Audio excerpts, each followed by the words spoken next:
Hello everyone and welcome to All Things Watched. In this video we are going to be talking about episode 5 of the awesome brand new FX original series Shogun, and of course Shogun is available to stream on the HULU streaming platform, and this series has been just blowing my mind. Every single episode keeps getting better and better and better, and it's one of those series where I can't wait to see how it ends, while at the same time I don't want it to end.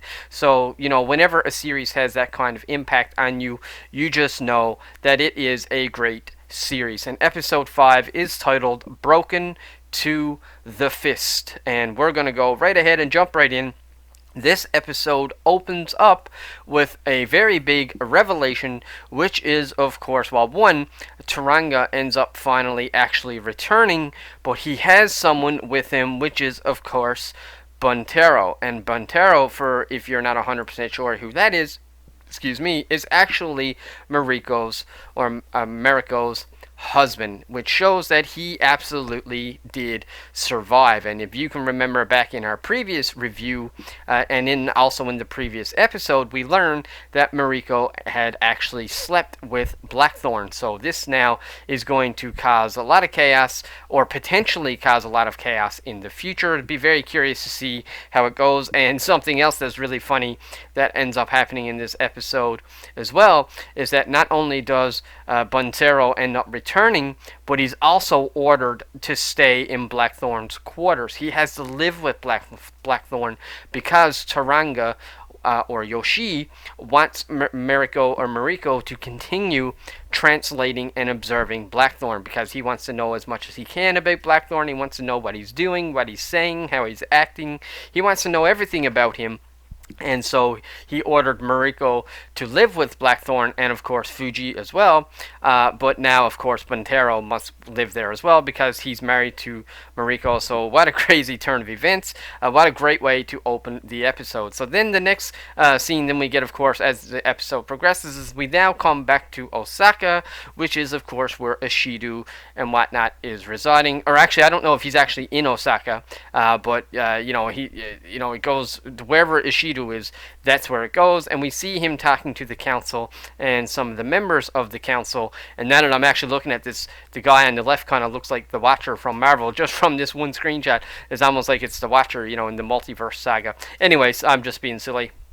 But here you can see that they're sort of in a little bit of a shamble now that Taranga has actually sent in his letter of resignation. I had a feeling that this was going to cause some form of backlash just because of the fact that Taranga is so intelligent. He knows how to use their own laws, their own rules against them. So I knew that the moment he sent that letter of resignation, even though, yes, it does make him vulnerable and it does essentially put a huge target on his back, at the same time, here now at the beginning, we do sort of learn the consequences of how him putting in his letter of resignation, the consequences that it has now on the council, and the ramifications of that is that now, according to their own rules and laws, they're not allowed to have a sufficient vote unless Yoshi is actually replaced and his seat is replaced at the table. So now this will set them back a little bit behind again, because now they have to find a replacement for Taranga, which gives Taranga at least a little bit more time to figure out what his strategy is, or what it is that he's going to do, or how he's going. It's just going to give him a little bit more time. And so I really enjoyed. It was really cool seeing him literally using their own rules against them. So it's just hilarious. In the meantime, Taranga ends up basically checking in with Mariko, sort of asking her a little bit about how, basically everything that's going on with Blackthorn, how the training is, and of course, obviously she's being reunited with Buntero, and this is where he orders her, to stay. I think this is where he orders her to stay living with Blackthorn, and also now that Buntero is back, he's going to have to live there as well, and he's really just sort of getting up to speed with everything that's been happening while he was gone. And so once he's finished with Mariko, he then comes over and talks to his son, and he gives a really cool lesson here using this animal, this creature, this cool bird, and he's trying to teach his son a lesson while also sort of disciplining him a little bit as well. I think he dethrones him a little bit, takes away some of his power, takes away some of his authority and whatnot. But at the same time, I really liked how he sort of punishes him, but he don't just straight out punish him. He also tries to teach him a lesson so that he can learn to not make those kind of mistakes again. And I really appreciated that. I thought it was really cool that, it just it goes to show how good the writing was. It shows that he didn't just straight up get mad at him. He's trying to teach him a lesson as well. He's trying to carve him into eventually, hopefully, becoming a great leader in the future. Now, in the meantime, we end up coming back here to Blackthorn's quarters, and as you can see, Fuji's here, and anyone that's sort of like Blackthorn's servants, I guess like his gardeners, maids, I don't really know who they all are, but either way, Fuji really is the one that mainly tends to him. But he ends up hanging up this dead animal, this dead pheasant or something like that. I think the idea is that he wants it to dry out. He's eventually going to eat it and whatnot. I would assume he's going to eat it. I mean, why else would you hang it up there? It seems like he's hanging it up to dry, and also maybe to let it cure, and even also to let it bleed out. Oftentimes, if you're hunting, especially birds, you do want to hang them upside down for a little while. Sometimes it could be a couple days, sometimes it could be a week. Some people let their meat cure in the sun for a few weeks, depending on what it is, what type of animal it is. So he's, either way, he's hanging it up here to let it dry because, he wants anyone, basically he doesn't want anyone to touch it. And so he's trying to explain to all of them here the idea, and he says something kind of sarcastically, so to speak. He's like, "Don't touch this, or I'll kill you," or something like that. He says, but he's only joking about it. He doesn't actually mean it. He says it in a jokingly way, but of course, because none of them actually speak his language and they don't really understand probably sarcasm, or they can't really tell by his tone that he's not really being serious, this has some ramifications to it eventually in the episode as well.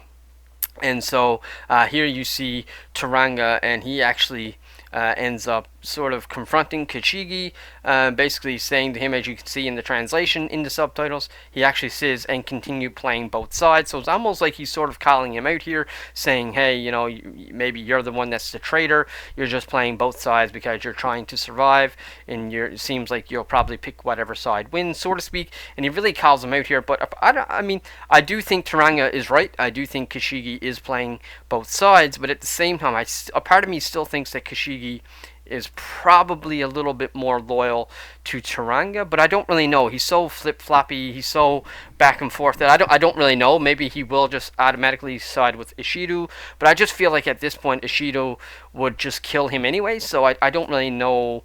I don't really know what his strategy is here, but I just really liked and appreciated the fact that Taranga actually calls him out for it.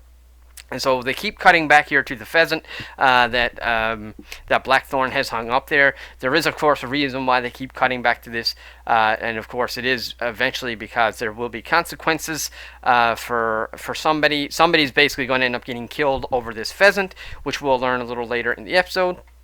And so here we see a really cool moment here with Blackthorn and his gardener. The gardener explains to him a little bit about gardening and a little bit about the rock, and it's just a really cool bonding moment. And at this point in time of the episode, I actually did not even really clue in as to what the significance was of the pheasant or even the gardener. I didn't really put 2 plus 2 together at this point in time, and actually I didn't really think that the pheasant was going to have as big of a deal in this episode as what it eventually does, but still a very beautiful scene, very beautiful shot, and it was really cool to see him bonding with a lot of the people. So here is where we see Mariko, and of course Bintaro,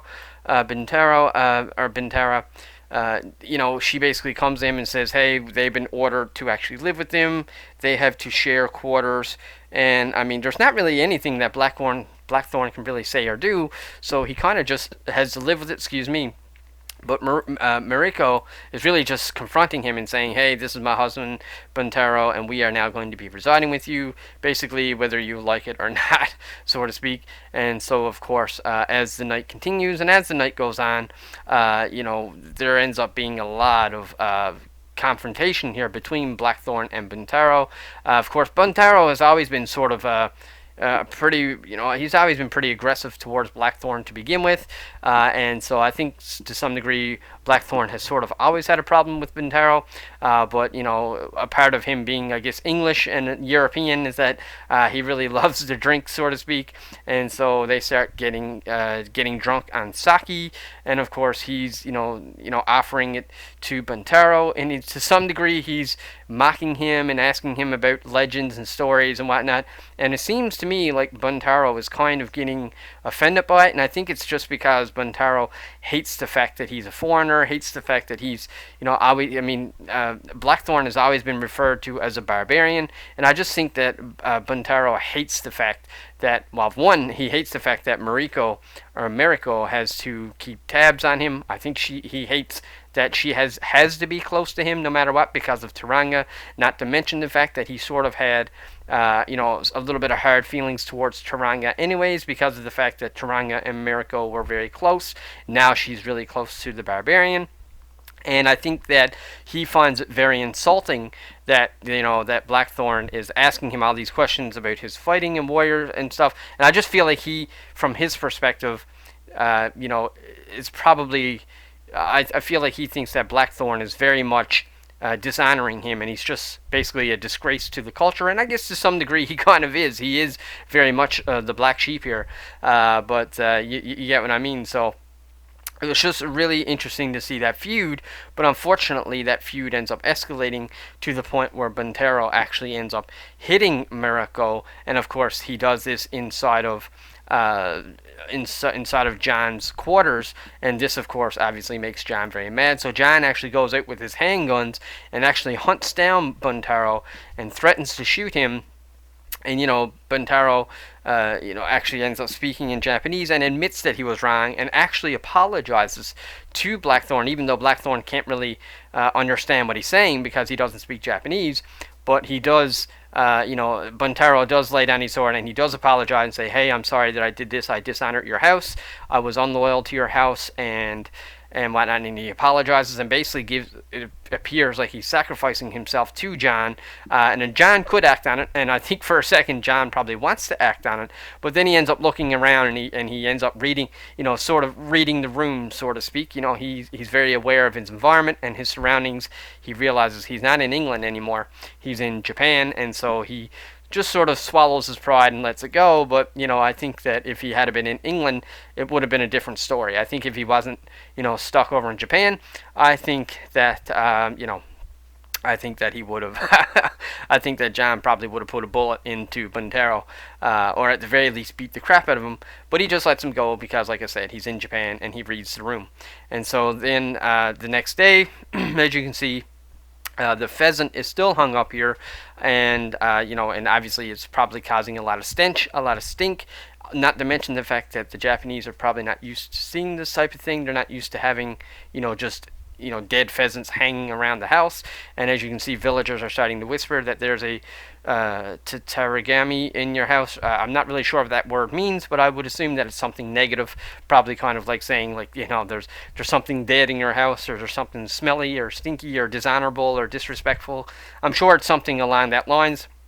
And so they actually say this to Fuji, but remember, it's very important to remember back to what John said when he hung the pheasant. He basically said, "Don't touch it, or I'll kill you," type thing, or whatever, or "It'll kill you," and whatnot. And so later on, then eventually John ends up returning, and this is when Fuji actually ends up telling him the truth. As you can see also that there's snow here.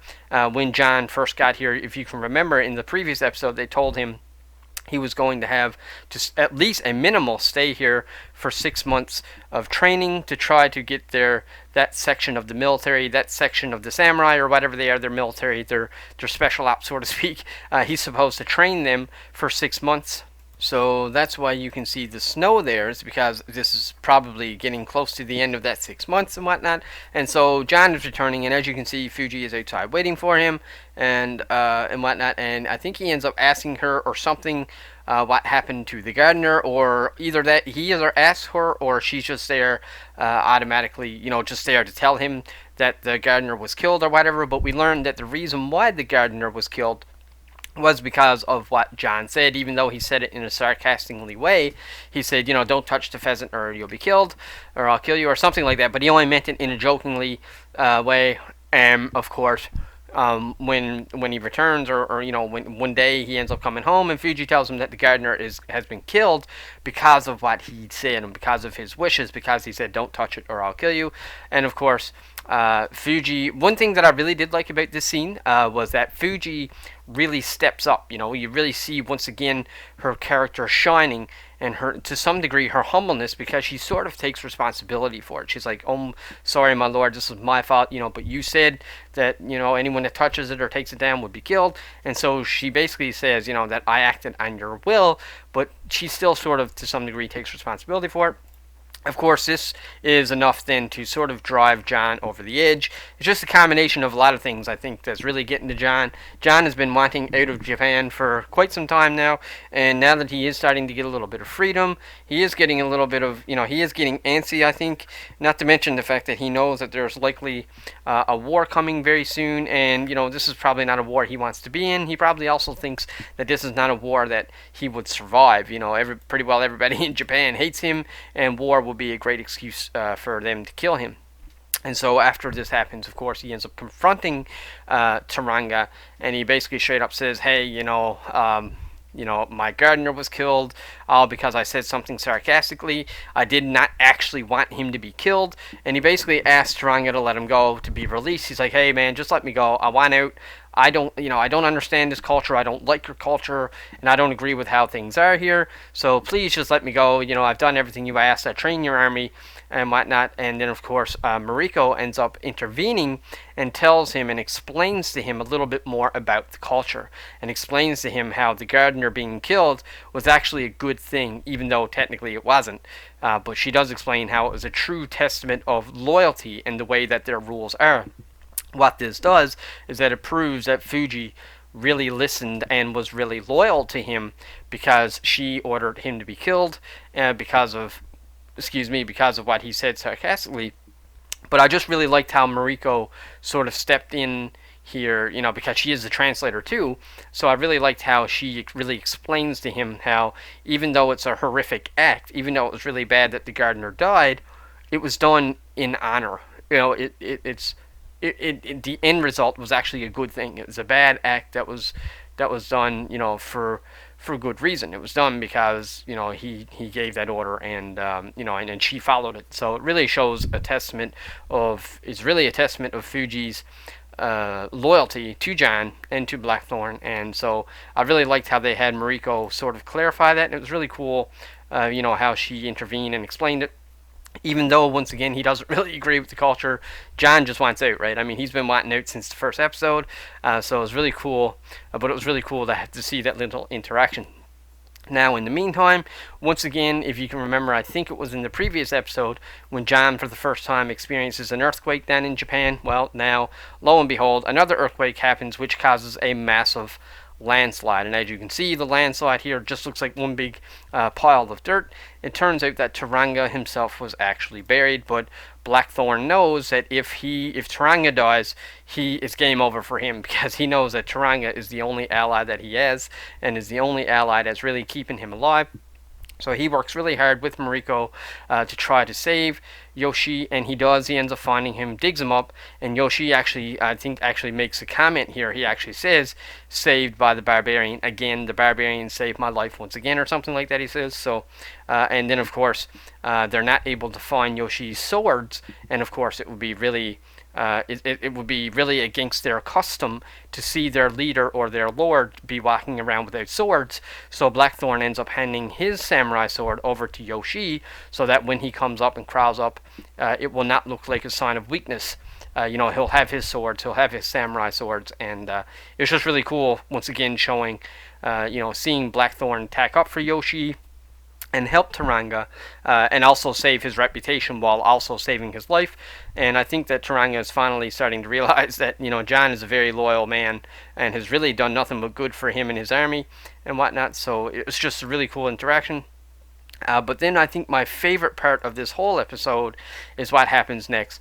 John, of course, realizes that there's a really bad earthquake, and so when he gets back to his own quarters, he sees that there's a whole bunch of damage all around, all around town and whatnot. And of course, his property and his house is damaged as well. So he races back and he sees Fuji, and the first thing he does is check to make sure she's okay. And she looks up at him, even though they can't understand each other really. And he's just ecstatic. He's very happy, very ecstatic that she's okay, that she's alive and well. And we get a beautiful scene here where he actually touches her hand. And I think that this is the first time that they actually even touched, let alone do anything else.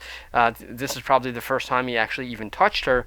But this was just an amazing show of emotion and affection for both of them, because we already know that she was loyal to him. Remember in the previous episode, he gave her the guns to protect her.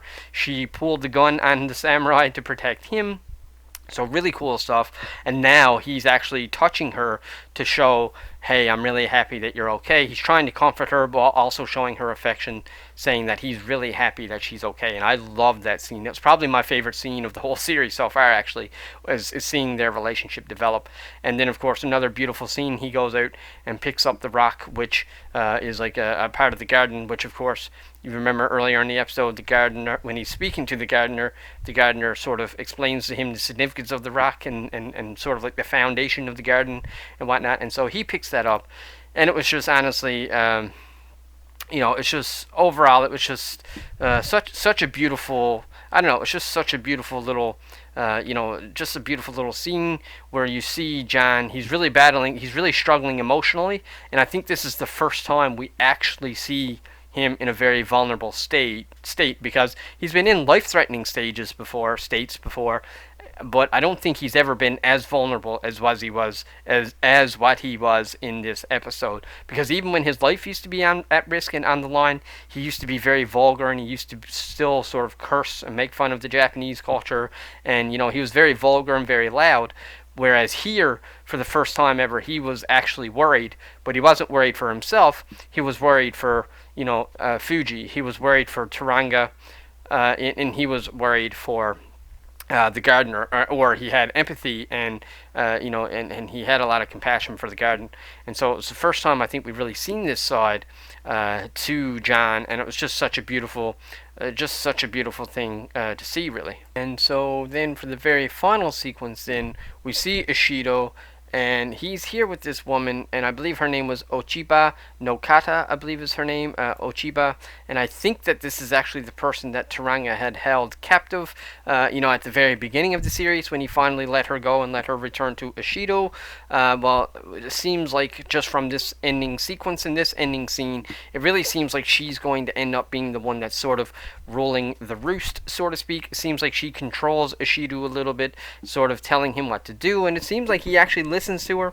So it's going to be very curious to see, how that goes, how that works moving forward, and their relationship. But she actually says in this scene that the council will answer to me now, so to speak.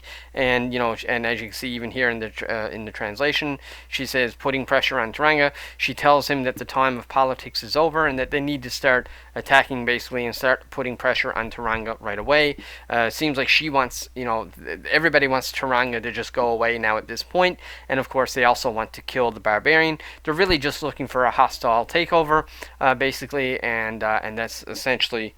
We don't really get a whole lot about her in this episode, but it does seem like she's going to be the one pulling the strings, because it seems like Ishido is in love with her or something, or like whatever that relationship is. It does seem like she sort of tells him what to do, and he sort of does it. So she obviously means something to him, and so it's going to be very interesting to see how that plays out as well. But with that being said, that's everything for episode 5 of Shogun. Once again, an absolute phenomenal story. Now, it was a little bit, or episode, I'm sorry, but it was a little bit slower in terms of story.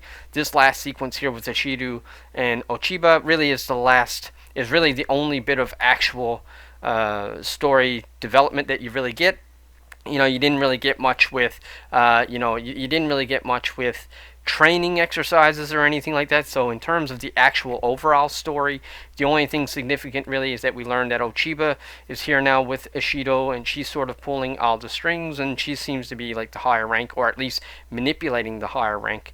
And of course, then the only other thing that's kind of significant here is the landslide, which happens, and of course we get a lot of really cool, interesting character development between Fuji and Blackthorn, and I really loved all the character dynamics. I'm very excited to see where the story goes moving forward. Like I said, we're over halfway through the story now. I think we are roughly how many episodes? I think there was 10 episodes. No, never mind. Yeah, so there's 10 episodes in the first season. Actually, as far as I know, I don't even think they renewed it for a second season yet, so it might only be one season. So this year really was the halfway mark. Episode 5 is the halfway mark, so can't wait to see the second half of the series. I've been absolutely loving it. I'm still finding every episode is getting better. Each and every episode is getting better. I really like how this series allows the scenes to breathe. There's nothing that really feels rushed or forced, even though every episode does seem to have like sort of somewhat of a time jump. Like you can tell that time is progressing, but it's never forced. You get the chance to have these little moments and to have the characters have these conversations. All the writing and the dialogue feels very organic. It doesn't feel like it was written. It feels very natural, which is a good thing, of course. And honestly, I think that that FX has been absolutely killing it with Shogun. I do hope that they end up doing a season 2, but I think I did read online that all of season 1 actually does complete the book. Apparently this is based on a book or a novel or something, and the whole first season actually finishes that whole novel. So it would be very curious to see if there's a season 2. I don't know how the story is going to end, so if they actually did do all of the entire book or all of the entire novel, and it's only one novel, then I would suspect that by the end of this season there will be some form of conclusion, which also means that maybe some of our favorite characters could actually end up dying, because if they complete the book in this season, then chances are, a lot of our characters are going to die. Overall, though, loved the episode, loved the character interactions, loved, I think Fuji was one of my favorite moments in this one, plus the gardener. And I really liked how John is learning the culture, and even learning how something even as simple as sarcasm here in this Japanese culture could be the difference between life and death. So with that being said, folks, that's my review of episode 5 of Shogun. Let me know in the comment section below if you've seen it, and if you'd like to tell me why or why not. If you like this video, click that subscribe button. And until the next one, take care.